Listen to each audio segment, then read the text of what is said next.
Work takes up most of your time. That's why you should use Stamps.com to save time with your mailing and shipping. Stamps.com will simplify your postage needs and add valuable time back into your workday, so you have flexibility to focus on more important things.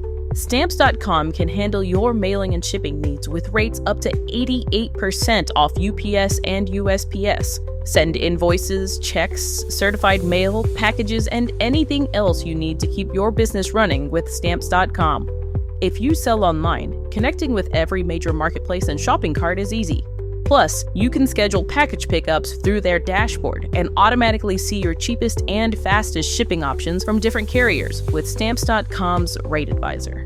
Add more flexibility to your workday with Stamps.com. Go to Stamps.com/program to sign up for a special offer. No contract, cancel anytime. That's Stamps.com/program. Yeah, sure thing. Hey, you sold that car yet? Yeah, sold it to Carvana. Oh, I thought you were selling to that guy. The guy who wanted to pay me in foreign currency, no interest, over 36 months? Yeah, no.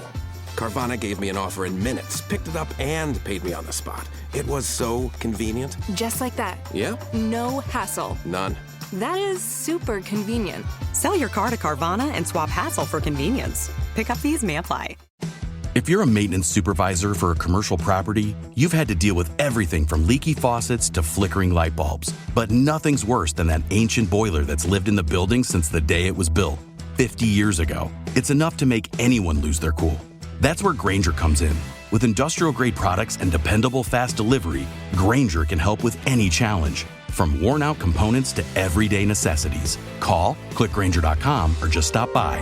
Grainger, for the ones who get it done. Hello and welcome to Bad with Money, a show about finances and feelings where we don't talk down to you. I'm your host, Gabe S. Dunn, and I'm coming to you live from another city in California, southeast, where my parents moved. I won't tell you where. And they moved here in August, and it is Friday, January 10th, as I record this. And the whole city of Los Angeles is on fire. So a lot of people have lost their homes. At my day job, which I also won't tell you what it is, but I've been helping people a little bit before I left to come here, me and Alex and the cat and the dog, because everyone's got to have an emotional support ex. So he and I are here with my parents, and we're just kind of waiting out the fires. I don't think my apartment's at risk, but my whole feed on Instagram is just people and friends needing help. So I'm sure you're seeing a huge influx of GoFundMes. A lot of people are stressing, don't sign anything. Like if your home has been destroyed and there's some sort of insurance thing, or there's like someone who comes in that's like, I'm an insurance advocate. A lot of people are going to be trying to take advantage of you. So don't rush anything. But there's a lot of resources. 211 in LA. It's really devastating. And it's run ragged on everyone's nervous system. On this show, I come from a bit of a different perspective. I live in Los Angeles. I feel very alienated and isolated from other people in Los Angeles a lot of the time who work in my industry, just because of my financial situation in my class. And so I deeply feel for these people who have lost everything, because nothing you can say is going to fix it. Nothing you could even do is going to fix it. It's an insurmountable emotional loss that is going to take a lot of time to surmount, and a lot of questions that are unanswered. Like, do you rebuild on the same plot of land? If you have a house and it didn't get damaged, but the whole neighborhood is ravaged, what do you do with that house? Like, what are we going to do for all these dogs and cats that are out there? How are the wildlife going to be affected by this? What does this mean for the firefighters? What does this mean for the city budget? So upcoming, I'm going to probably try to have a lot more interviews about this area of climate change, disaster preparation, and aftermath, and hopefully relief. I have friends in Asheville who had dealt with the flooding, and they were texting being like, we just had the water equivalent of what you're going through. It's increasingly going to become a common thing. So I'm going to get on all of that. But in the meantime, I just want to let you guys know that I'm safe, and that we recorded this episode a while ago, and I had a blast during this episode. I really, Melisa, we hung up and Melisa was like, why are you smiling? So yeah, more to come about everything that's been going on. But in the meantime, here's our episode. You got problems that you ought to be concerned with. Moolah! You don't know how you're supposed to earn it, or what to do with it, or how to keep it. You're a freak with a dark, shameful secret. But you're not the only one. Get your hidden financial fears with a blast of sun. Now your healing has begun. It's Bad with Money with Gabe S. Done. Hello and welcome to Bad with Money, a show about finances and feelings where we don't talk down to you. I'm your host, Gabe Dunn, and with me today is Scott Hodge. Scott, do you want to tell my audience who you are, what you do, and what your book is? Yeah, thanks. Thanks, Gabe. I appreciate the opportunity to join you today. And it's a great pleasure to be able to talk about my book, Taxocracy, What You Don't Know About Taxes and How They Rule Your Daily Life. Myself, I'm President Emeritus of the Tax Foundation, which is a think tank or research organization based in Washington, D.C. And the focus of the Tax Foundation is looking at the economics of tax policy. And so we study how taxes impact people's decision-making, business decision-making, and of course, the broader economy.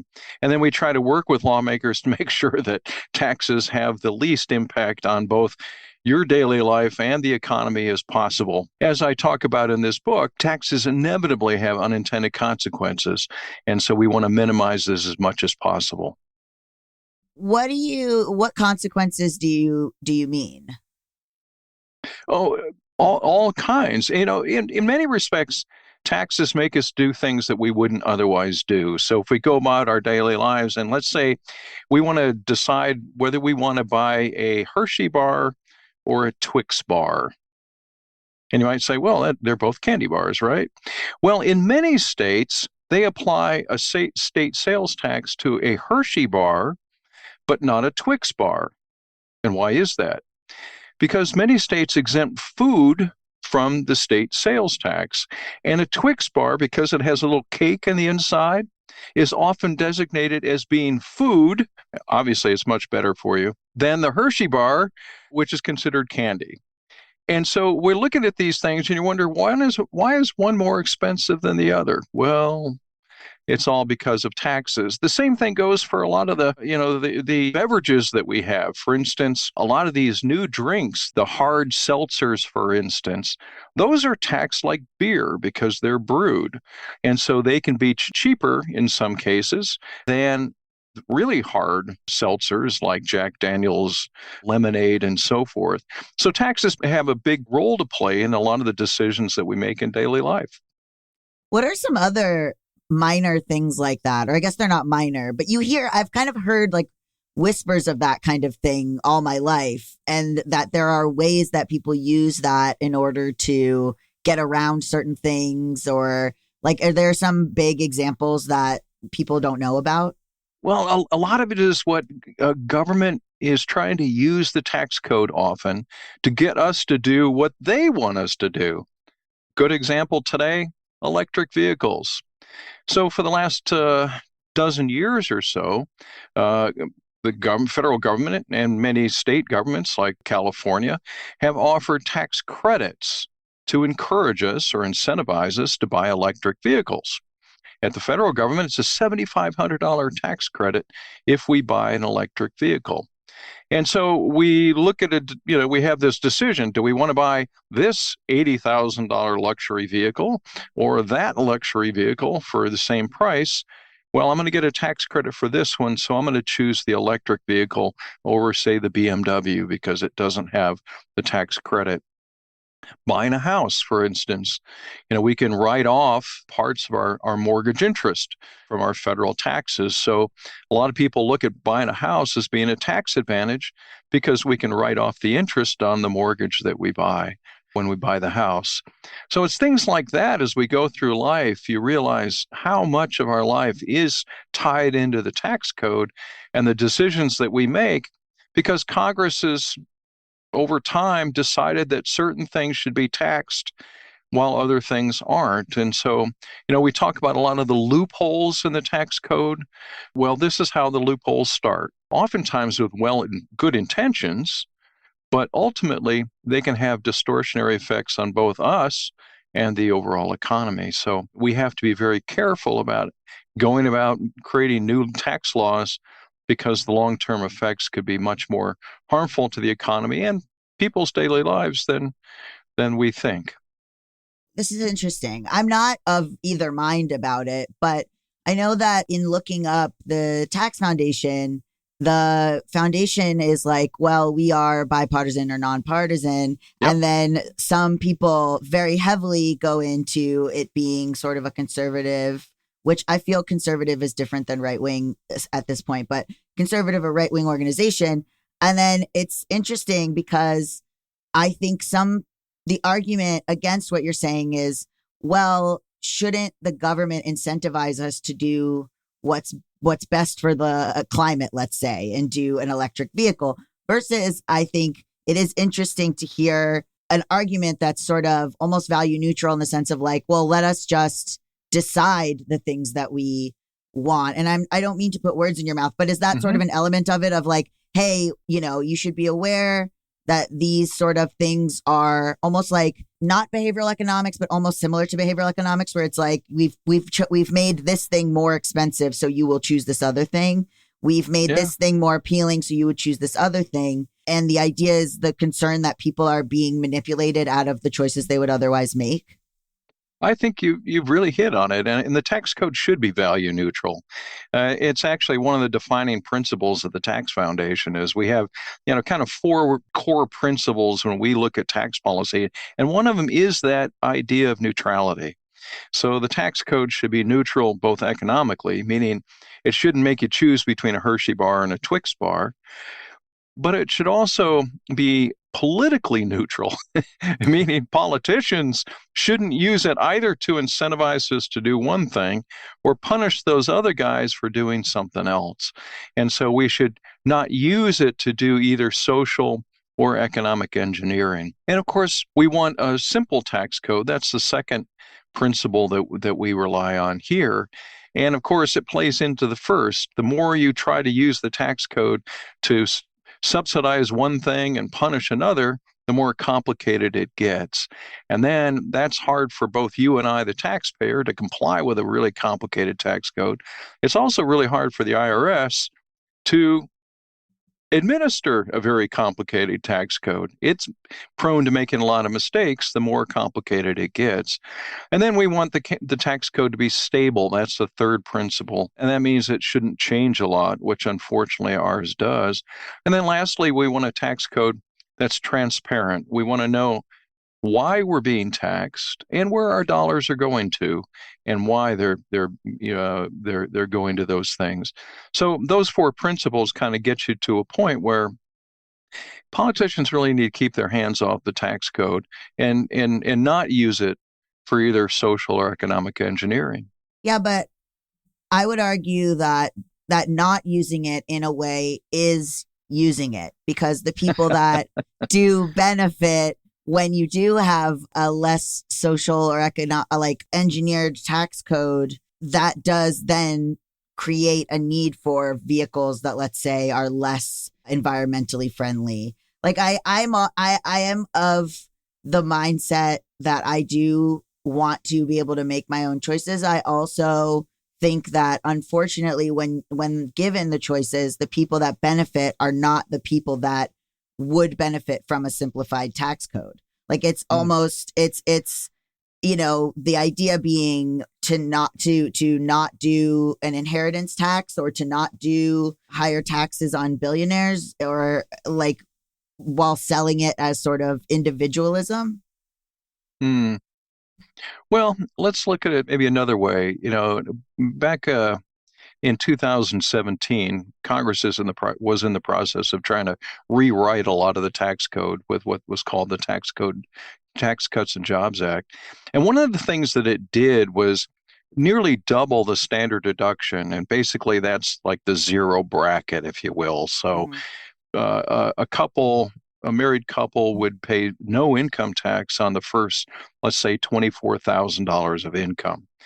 Well, in the course of expanding that, you're actually simplifying the tax code for a lot of people. In fact, we went from having about 30% of all taxpayers itemizing their tax deductions to about 9%.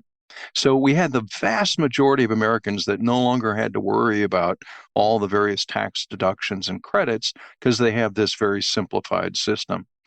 Well, during that debate over that law, there was a group that came in to see me and my colleagues complaining about expanding the standard deduction because fewer people in their mind would not take the charitable deduction, meaning they wouldn't need to take a deduction because they had this expanded standard deduction.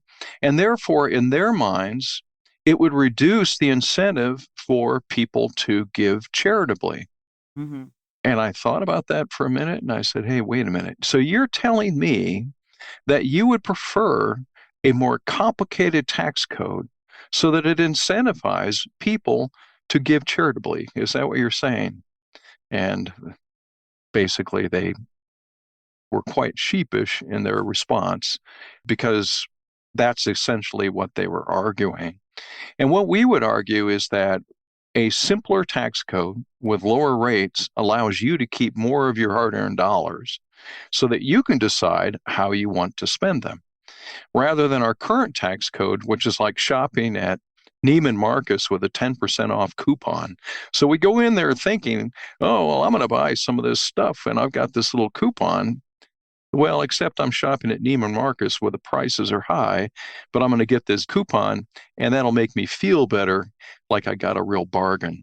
You're saying the idea that only certain organizations are tax deductible versus other organizations? Well, it's different types of industries or sectors of the economy have been made tax deductible by political decision making. And over time, charity is one of those. The other is like the mortgage interest deduction. We have other things that are deductible, especially for businesses and so forth. And all of those little provisions in the tax code have been put there by politicians for one reason or the next. Instead of having a simple system with low rates that allow people to decide how they want to use their dollars. So that's kind of our argument. We don't need a tax code that's like Neiman Marcus in a 10% off coupon, but we just need a simple. I kind of liken it to Walmart.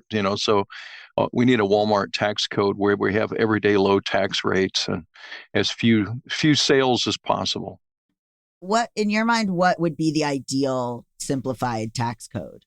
Well, there's a thing called a flat tax, or a concept called the flat tax, and it's sort of based on that notion where, number one, you would have a very large standard deduction, which exempts a lot of low-income people and families from tax, and then they would pay a flat rate above and beyond that certain level.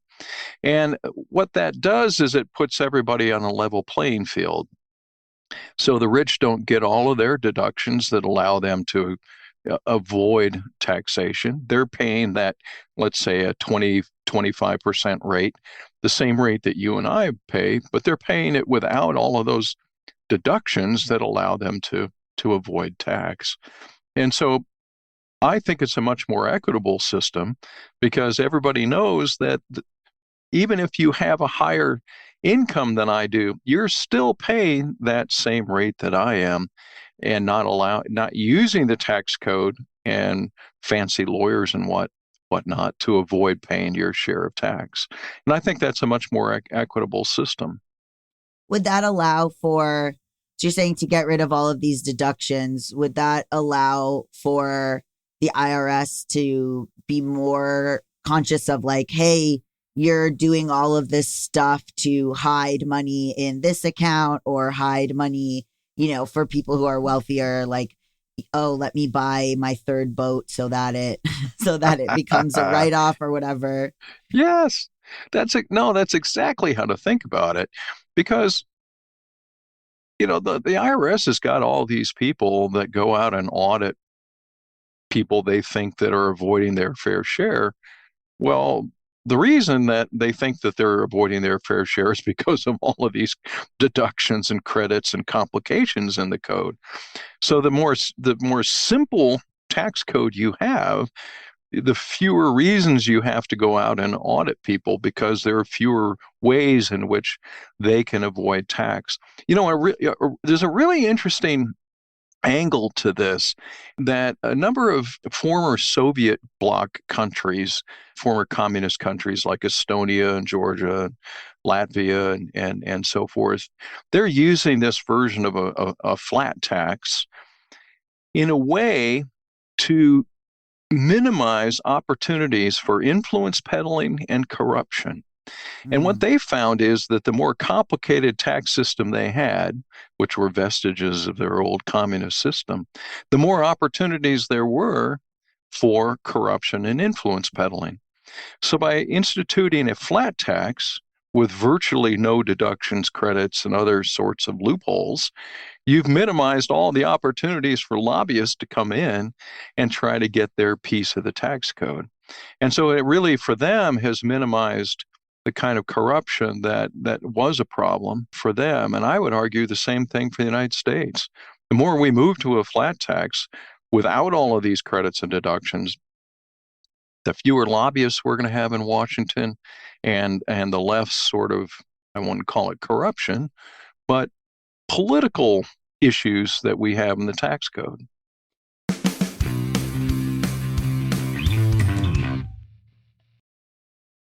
Your hair is so much more than what you see when you look in the mirror. From stress and nutrition to hormones to lifestyle, so many internal factors affect what you see on the outside. With Nutrafol's science-backed whole-body approach, nourish growth from within and achieve your best hair yet.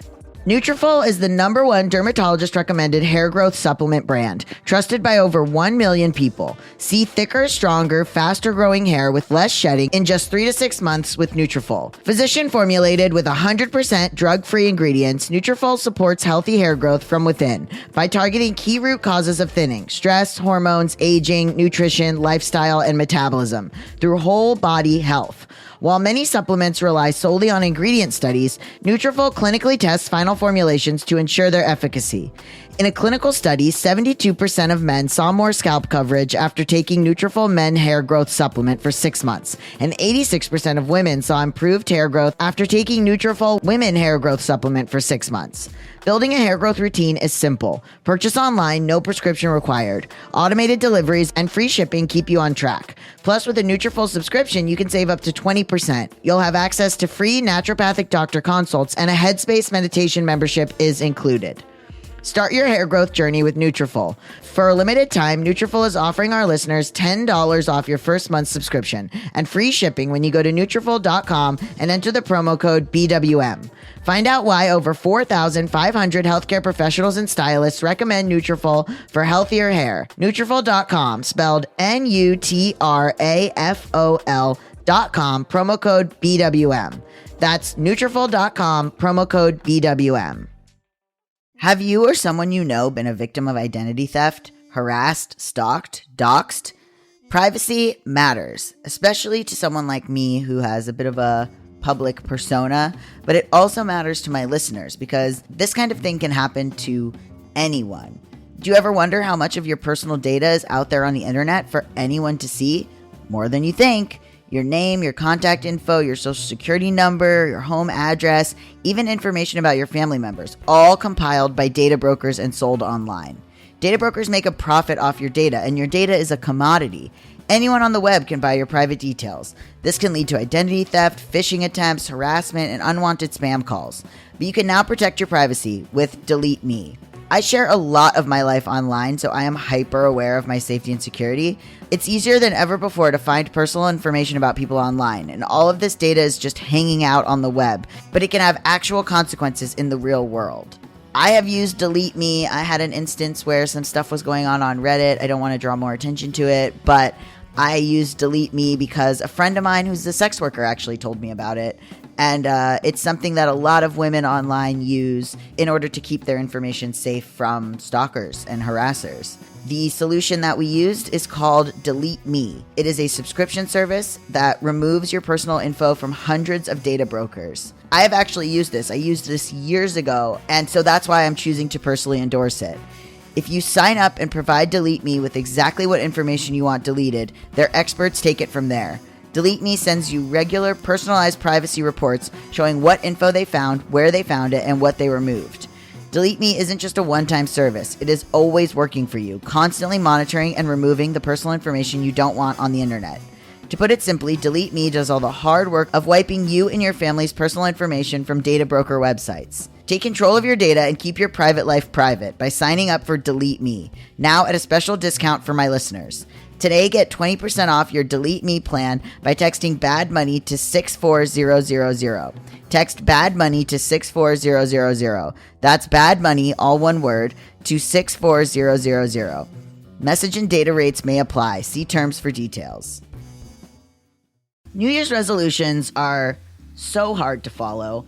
I argue that we should probably just make these resolutions at any other time during the year when it's less stressful and there's less pressure on them. But if you have a specific resolution that you want to stick to that you feel is like within your grasp, that isn't like so far-fetched, then I guess New Year's is as good a time as any to do it. Especially with money, because that stuff is like, you just need a kickstart, and it's really not that hard to do. It's really not so far off. If you have a big goal, only 8% of people stick to their resolutions all year long. But let's say there's a little goal that's a little more automatic, like Acorns. With Acorns, you can lock in years and years of healthy money habits in just 5 minutes. That's all the time it takes to open your account and start automatically saving and investing your money so it has a chance to grow. Automatically. That's key for one of those little resolutions. That's right. Today's episode is sponsored by Acorns. Acorns makes it easy to start automatically saving and investing so your money has a chance to grow for you, your kids, and your retirement. You don't need to be an expert. Acorns will recommend a diversified portfolio that fits you and your money goals. You don't need to be rich. Acorns lets you invest with the spare money you've got right now. You can start with $5 or even just your spare change. You don't need a ton of time. You can create your Acorns account and start investing in just 5 minutes. You don't need to feel like financial wellness is impossible. Acorns gives you small, simple steps to get you and your money on track. Again, what a good time to go for a resolution that isn't like climb Mount Everest, you know what I mean? Basically, Acorns does the hard part so you can give your money a chance to grow. As far as personal experience, you guys know that I've been up and down with investing. I've just gotten back into it with a very small amount of money. It really does matter. Watching it grow even a little bit is huge for me. And if you do start doing it, I mean, we would truly be on a better path financially than most people. Don't let it get you down that you're like, oh, it's just a small amount of money. That is like such an achievement in this country, I promise. Head to acorns.com/badmoney or download the Acorns app to start saving and investing for your future today. Paid non-client endorsement. Compensation provides incentive to positively promote Acorns. Tier 1 compensation provided. Investing involves risk. Acorns Advisors, LLC, an SEC registered investment advisor. View important disclosures at acorns.com/badmoney.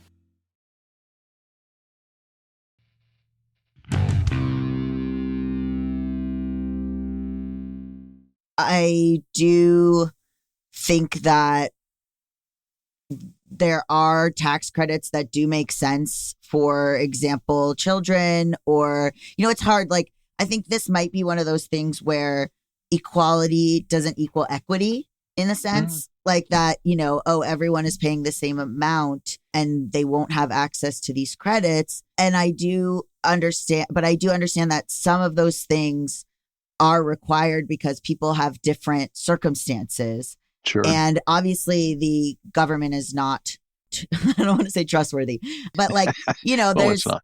there's definitely stuff where I do think the reason that we do elect our officials is so that they can hopefully represent us in identifying what would be best for people of different economic standings.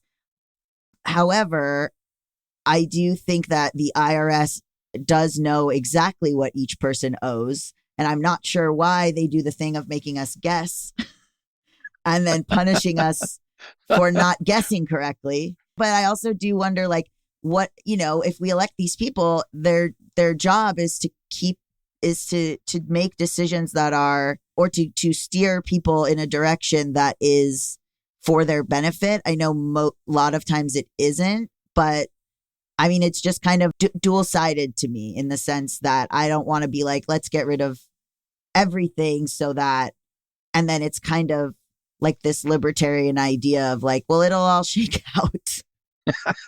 Well, I guess since I'm more or less a libertarian, I maybe I'm very optimistic. Gotcha.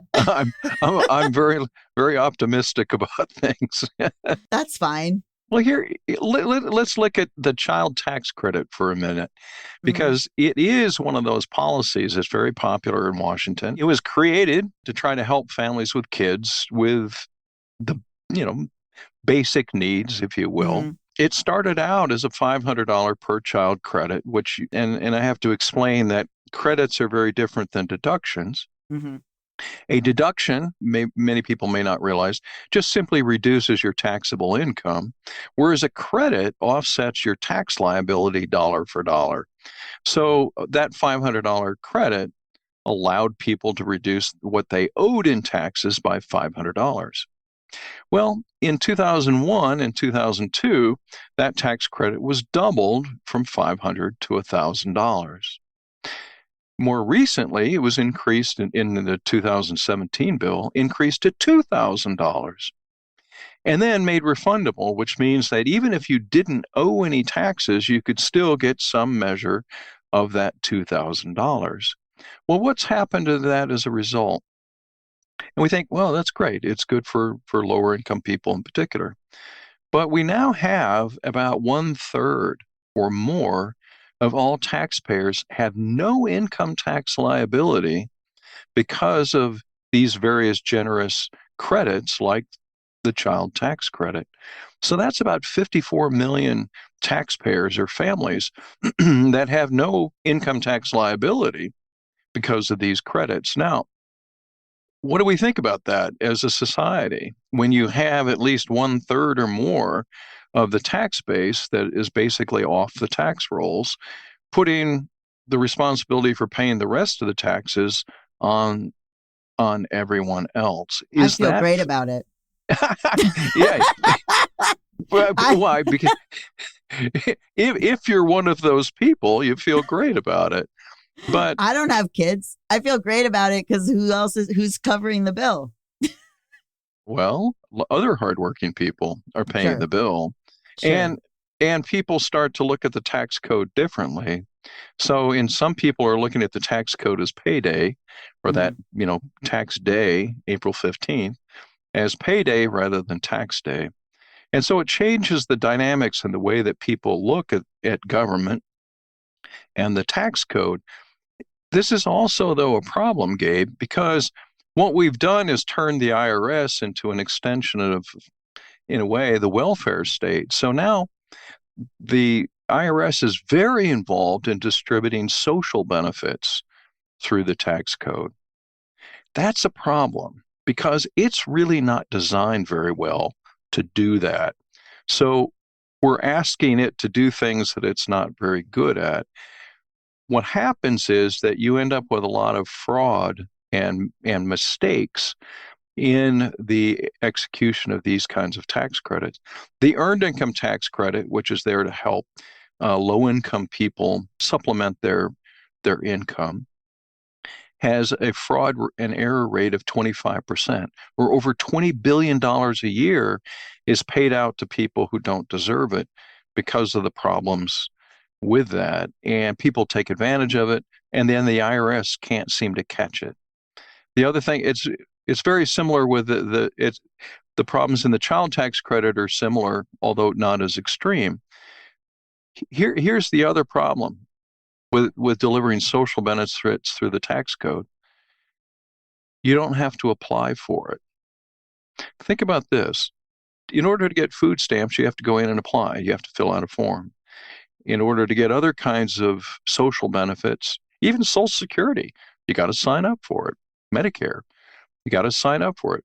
With a tax credit, you don't have to sign up for it. You just claim that I'm eligible for that tax credit. And then it's up to the IRS later on to say, well, maybe not. And let me audit you to find out if you are. That's a screwy system. Yeah, but forgive me for, paying out that amount of money to people that are claiming that is fine with me, because we pay out a bunch of deductions to people that don't deserve it either. I mean, the word deserve is an interesting choice, because it's if you're in a situation where you're doing that, and I have been on food stamps, I've done things like that, and it is like a lot of paperwork and waiting in line, and yep. I'm like I think it's looking at the wrong people. I understand that like the simplified tax code would apply to everyone, but I think I think where we differ is you're like, well, that's $20 billion paid out, and I'm like, good. Well, but who's it going to? I don't care. There are actually a lot of criminal enterprises that take advantage of this. And I was talking with someone recently who used to work at the IRS and has tried to chase these things down. And they said, when you put this kind of program out there with that amount of cash available, it really induces and encourages a lot of criminal enterprises to get into the business of trying to claim these things and take advantage of it. We had that recently during COVID, when we had the Employee Retention Act, which basically told anybody that who was an employer, come get this money if you kept your people on during COVID. Well, it turned out to be a boondoggle and a lot and massively expensive because there were so many people taking advantage of it. In the sense that they didn't keep their people, but they fired everyone, but still claimed the credit. Yeah, that kind of stuff. But even more than just, your simple dry cleaner who decided to claim the credit, even though he laid people off, there were a lot of groups out there who had criminal intent in trying to take advantage of this program. Massive amounts of fraud and waste. And so that's a problem. And we want to blame the IRS for not preventing that. Mm-hmm. But the way that the programs were designed encourage it. And that's a problem. Yeah, I agree. The IRS is not the ideal organization to be helping with social benefits. I mean, so would the idea be to simplify the tax code and then redirect everything to a more robust, like social benefits program that would then kind of be more under the same vein as Medicare, welfare, like that kind of stuff? It would make it a lot more rational. Another thing is that a lot of these attempts to try to subsidize certain things actually have the opposite effect. A really good example of that is a lot of the tax credits that have been provided for making college education more affordable. Things like these tuition tax credits or deductions, which were intended to help people pay for basic things, books, tuition, what have you. And what a lot of research has found is that, one, they don't encourage people to actually go to college. Number two, there is a lot of waste and fraud with it, or at least mistakes made. People don't actually sign up for tuition, yet they claim the credit anyway. And so, but here's the kicker. Universities know how much you're going to be eligible for. Mm-hmm. So they take since they know how much the government is subsidizing you, they can actually increase the price of tuition to capture the benefits that the government is trying to subsidize you with. And so the more we've tried to subsidize higher education or to make college more affordable, the more expensive it's become. The same thing has gone for the housing. We try to make housing more affordable through things like the mortgage interest deduction. Well, that actually gets captured in the price of the house, which actually makes it less affordable for lower income people. And we go down the list. How about electric vehicles? Pretty sure that Tesla and General Motors know what the price of that tax credit is, and they can build that into the overall price of the EV and thus capture a bunch of what you think you're going to get in terms of a discount. So we have to be very careful with these kind of incentives because the seller knows that you're going to get it and can build that into the price of the good.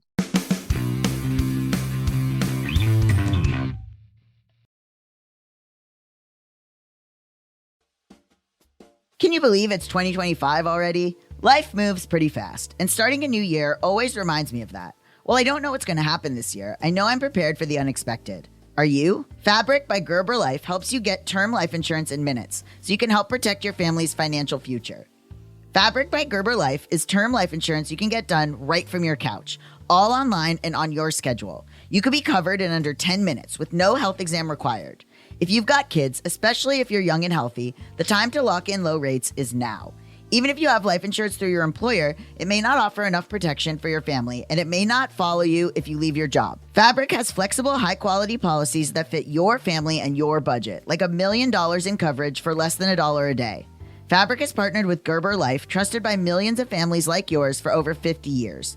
There's no risk. There's a 30-day money-back guarantee, and you can cancel at any time. They have over 1,900 five-star reviews on Trustpilot with a rating of excellent. Fabric was designed for busy parents like you, and it's more than life insurance. Free digital wills, access to investment accounts to invest for your kids' future, and more. And manage it all right from your phone.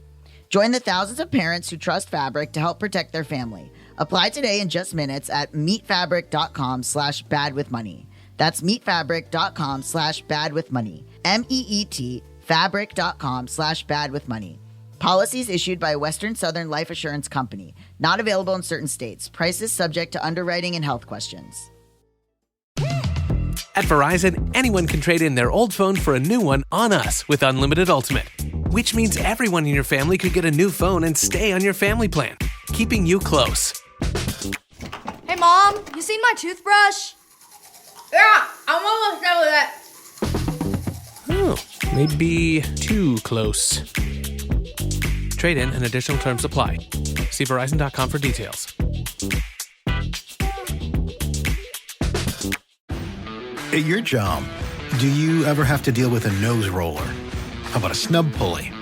Well, if you're installing a new conveyor belt system, dealing with the different components can sound like you're speaking a foreign language. Luckily, you've got a team ready to help. Grainger's technical product specialists are fluent in maintenance, repair, and operations. So whenever you want to talk shop, just reach out. Call, click Grainger.com, or just stop by. Grainger, for the ones who get it done.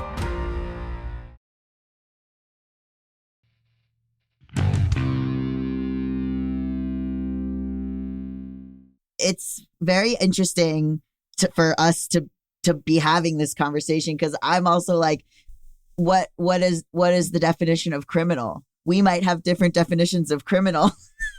Well, yeah, no, I get it. Somebody was telling me about these criminal enterprises, though, that, they spend half the year doing whatever they do in terms of, drug traffic and whatnot. Then they spend the other half basically mining the tax code. And that's a real problem, though, is to encourage that kind of criminal behavior. That's just outright trying to plunder Uncle Sam. I like a tax credit as much as anybody else, but, and I mean, look, if it's there, take it, but that doesn't mean it's a good thing ultimately. And it's a difference between, say, me taking a tax credit for buying a car, which I actually did do, than someone out there plundering the tax code with no intention of either taking the credit or even having children and still taking the child tax credit because it's free and available and the IRS will never catch them. Yeah. And on the other side as well. So in here, you talk about the affecting our health insurance as part of the, so, I mean, topical. What did you find in that regard? Yeah, that's a really fascinating story because that's the reason that most of us get our health insurance through our employer goes back to World War II. And during World War II, the government put price controls on most of the economy. So they were fixing the price of groceries, and they fixed the labor costs so that you can only increase wages by a certain amount. And so the employers were having a hard time recruiting people. And so they started adding fringe benefits to wages in order to recruit people. And so the question was, were those fringe benefits going to be taxed like they would a wage, or are they going to be tax-free? And it was decided to make them tax-free. And so ever since, a lot of us have gotten our health insurance through our employer because it's a tax-free benefit. Not only, I mean, it's tax-free in every possible way. I don't pay tax on the insurance coverage that my employer gives me, and my employer gets to deduct the cost of that from their taxes. So this is income, basically, that's completely outside the tax system. The problem with that is that it takes me, the patient, out of the decision-making, because the real people paying my health bill are the insurance company and my employer. And so the marketplace for health insurance or health costs have been undermined by this system, which has really put the benefits on the employer side or the insurance side and taken it away, the decision making away from patients themselves. And so that's a real problem. And that's one of the reasons why healthcare costs are spiraling. Me as a patient, I don't care how much a procedure costs because I pay my, $25 or my little, payment. I don't have to really worry because that other guy is going to pay it, the insurance company or my employer. And that is one of the reasons why we have spiraling costs, because we patients have no decision making in the quality or the cost of care. It's put on these other people. Then we have employers and insurance companies that are trying to control costs by basically rationing and telling you, oh, no, you can't have it. The whole healthcare system is screwed up because of how the incentives have been undermined by this third-party payer system. And it's even made worse by the fact that the U.S. government is paying for Medicaid and Medicare, which is a huge chunk of the health market.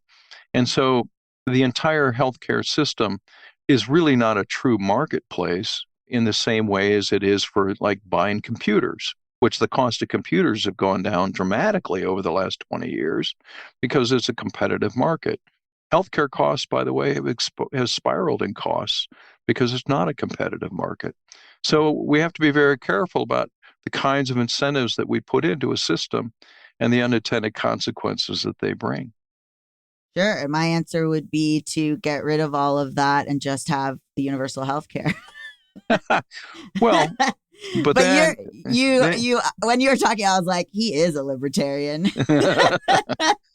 Well, there are other countries that have universal health care, England, for instance, or even Canada. The problem with that is that then the government is rationing care, not the marketplace or not insurance companies. So you're going to get rationing either way. Besides of which, they don't truly have universal health insurance. For most people, they do, but they still have opportunities for people to buy private insurance and escape the system. So only the elite then have the wherewithal and the financial resources to escape the universal healthcare system and buy private insurance or buy private care. That's our situation now. Huh? That's our situation now, and we don't even have the safety net. Well, as I say, it's a messed up system. And it's because of the way that we decided to essentially make this a tax-free benefit. And so this is the light area. I feel like taxes are like the light area where it's like that meme of like the two hands shaking, and it's like the libertarian and the socialist in a very dark sense. It's like both people being like, and we agree, it's bad. But just like, yeah, but then I do think that our takeaways or our solutions then is what veers. Very but it different, is interesting.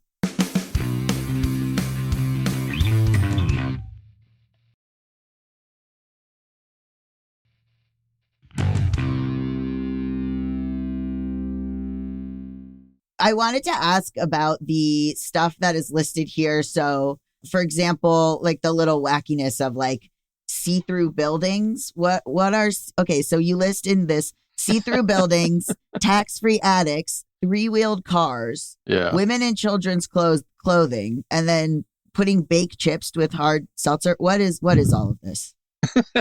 Yeah, well, that's kind of some goofy ways of talking about the different types of taxes that have impacted people in the economy over time. For instance, looking at the way that taxes have affected architecture over the years has been really interesting.